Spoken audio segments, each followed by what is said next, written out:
Assalamualaikum warahmatullahi wabarakatuh.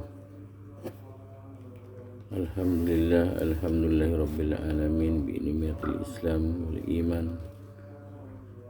Asyhadu an la ilaha illallah wa la syarika lah wa asyhadu anna Muhammadar Rasulullah.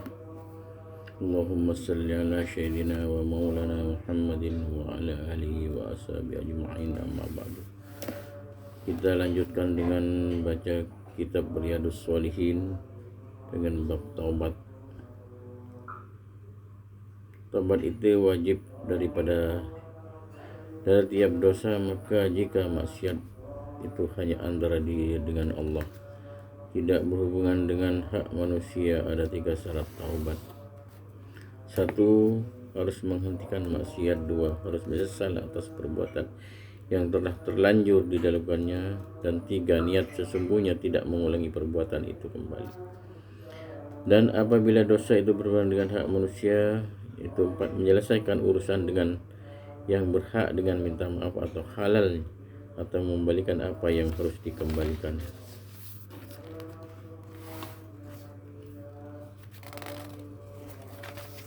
Firman Allah dalam An-Nur nomor 31, qala Allah Ta'ala,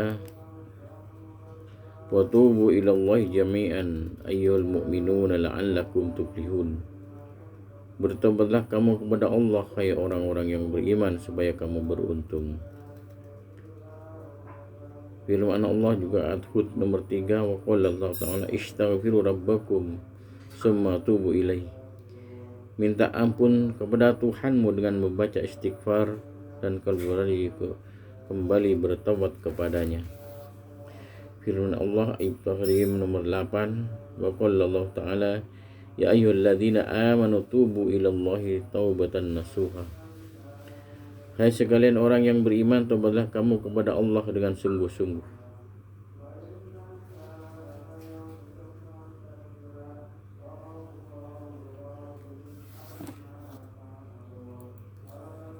Hadis dari Abu Hurairah radhiyallahu an,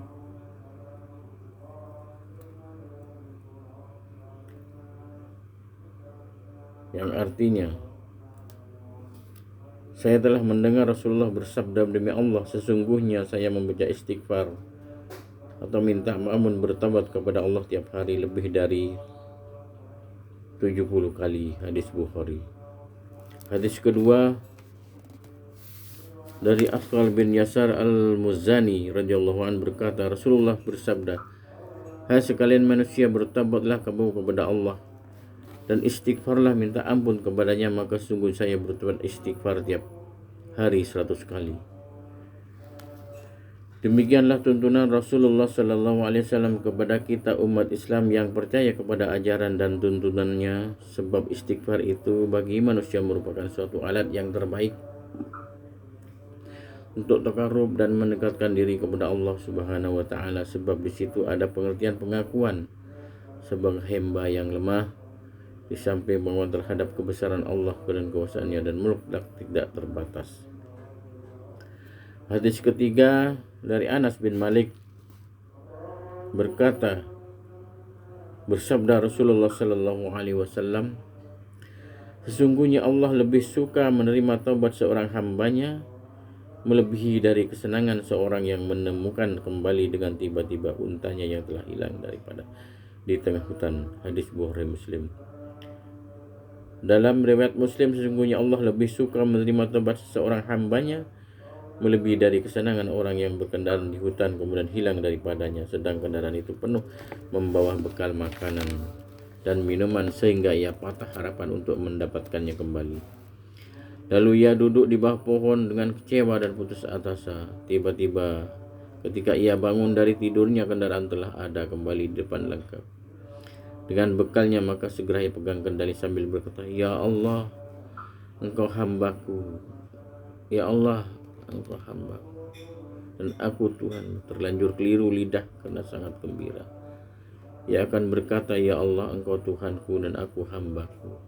Tapi sebaliknya lidah sebagaimana di atas itu, maka Allah lebih gembira menerima taubat seorang hambanya melebihi kegembiraan orang yang menumpang kembali harapannya. Allah lebih gembira seandainya orang itu bertobat, sering bertobat kepada Allah dan minta ampun kepada Allah Subhanahu wa taala.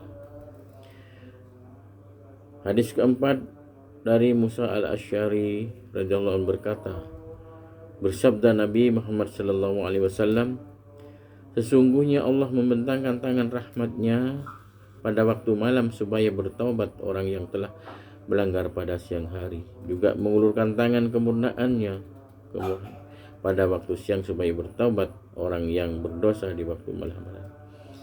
Keadaan itu tetap terus hingga matahari terbit dari barat. Hadis riwayat Muslim. Nomor 5, hadis Abu Hurairah radhiyallahu anhu berkata, bersabda Rasulullah, siapa yang bertobat sebelum matahari terbit dari barat, maka Allah menerima taubat dan memaafkannya. Hadis Muslim. Hadis nomor 6, Abdullah bin Umar berkata, bersabda Nabi Muhammad sallallahu alaihi wasallam, sesungguhnya Allah tetap menerima taubat seorang hambanya selama ruh nyawa sebelum sampai ke tenggorokan atau hampir mati.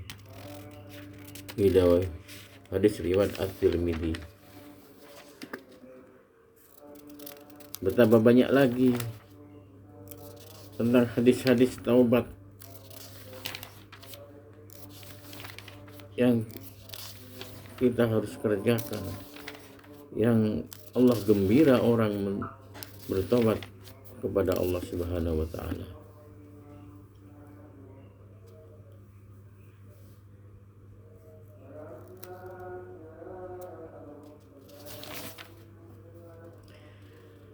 Hadis lain yang berada bin Abbas radhiyallahu an, Anas bin Malik, keduanya telah berkata bahwa Rasulullah bersabda, andaikan seorang anak Adam manusia mempunyai suatu lembah emas, pasti ia ingin mempunyai 2 lembah, dan tiada yang dapat menutup mulutnya, tidak ada yang menghentikan kekuasaan di dunia kecuali tanah maut, dan Allah berkenan memberi taubat pada siapa yang bertaubat. Nomor hadis ke-12, Abu Hurairah berkata, Rasulullah bersabda, Allah tertawa melihat 2 orang membunuh dan keduanya masuk surga. Seorang penjuang dalam jalan fisabilillah maka terbunuh. Kemudian yang membunuh masuk Islam dan ikut berperang jihad fisabilillah sehingga mati syahid terbunuh. Riwayat Bukhari Muslim. Ini yang satunya kita membunuh kedua dengan terbunuh di jalan fisabilillah, dan yang kedua membunuh orang tapi setelah ikut berperang jihad fisabilillah dan mati syahid. Itulah yang pengertian hadis di atas yang tersebut, orang yang tertawa melihat 2 orang saling membunuh, keduanya masuk surga. Karena satu niat kita tidak tahu bahwa membunuh karena fisabilillah, satunya dia membunuh karena masuk Islam terus jihad fisabilillah dan gugur di jalan Allah Subhanahu wa taala. Itulah hadis tentang taubat. Marilah kita renungkan bahwa Allah senang kepada orang yang bertaubat. Kita berdosa, jangan putus asa dari harapan rahmat Allah Subhanahu wa taala. Wa ma arsalnaka rahmatan lil alamin. Sesungguhnya Allah rahmat tidak putus rahmat dari alam semesta ini. Semoga kita mendapatkan rahmat dan hidayah, dan semoga mendapatkan rahmat, hidayah dan taubatnya diterima oleh Allah Subhanahu wa taala. Kita tiap hari sedikitnya kita bertobat kepada Allah 100 kali istighfar setiap hari, tiap habis sholat. Kalau sholat minimal Rasulullah itu tiap hari 100 kali beristighfar kepada Allah. Padahal Rasulullah itu sudah tergolong maksum dan diampuni oleh Allah dan tidak ada dosa, tetapi tetap dia bertobat karena inginnya disebut hamba Allah Subhanahu wa taala. Itulah keterangan daripada taubat. Semoga kita tetap berharap rahmat dari Allah Subhanahu wa taala, masuk surganya Allah Subhanahu wa taala. Cukup sekian. Wassalamualaikum warahmatullahi wabarakatuh.